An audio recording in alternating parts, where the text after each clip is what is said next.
I'm doing this video to talk about Wimbledon, so I'm not going to go. But obviously, it was very disappointing. Raducanu lost, but I'm not going to go too much into the matches. Like I said today, do you know what I mean? But obviously, listen, I'm not going to go too much into him. I ain't got a lot of time to be messing around. Look, I ain't got a lot of time to be messing around, but I think the players that won. I'll talk about the ones that I watched, but I think the players that won. Obviously, the players that won. I think they were very good value of going through to the next round. But the game I'm going to talk about is obviously Djokovic, Giovanni Pecci, Pericard, and Novak Djokovic. Listen, I think Pericard started well.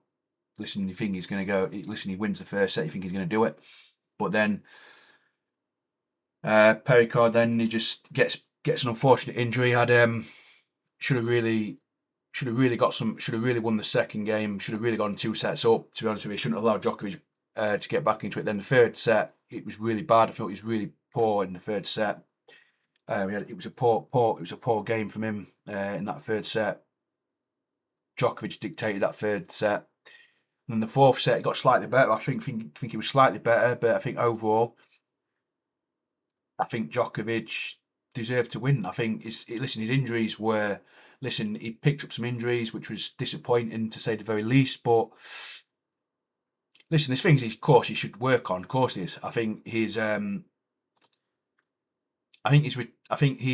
needs to go for more of the opponent's shots. Needs to not be so.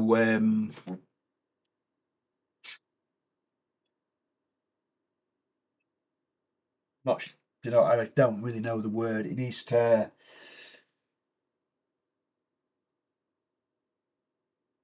Needs to be more consistent. Yeah, needs to be more consistent and needs to return. Needs to find other ways to get points. Because listen, Djokovic started sussing him out, and when he does that, it's very difficult. So he needs to find another. He needs to take the initiative to the opponents, in my opinion. And I don't think he did that. In that game, he lost 6-1. He didn't do that. But then he then got back to it. He then went back. We went back to his best and was doing what he was doing before. But listen, Djokovic showed his class, and I think Djokovic deserves to go through to the next round because he showed his class, and I think it was a very fair scoreline.